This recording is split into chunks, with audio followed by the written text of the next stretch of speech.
Welcome to the Learning Pines YouTube. We hope this video helps. In this video, I will explain how to make Kikiam sauce. This beloved Filipino street food condiment is known for its irresistible blend of sweet, savory, and a touch of spice. It's the perfect dipping companion for fried Kikiam, fish balls, and many other delicious snacks. You'll be surprised how simple it is to recreate this authentic taste right in your own kitchen. To begin, gather your essential ingredients. You'll need 2 cups of water, 1/2 cup of brown sugar, and 2 tablespoons of soy sauce for that savory depth.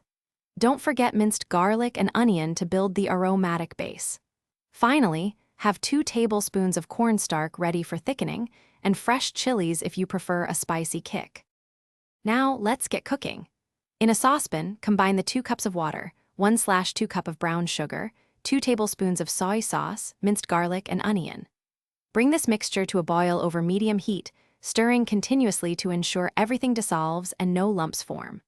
Once boiling, slowly whisk in a cornstarch slurry, made from 2 tablespoons of cornstarch mixed with a small amount of water, and simmer until the sauce reaches your desired thickness.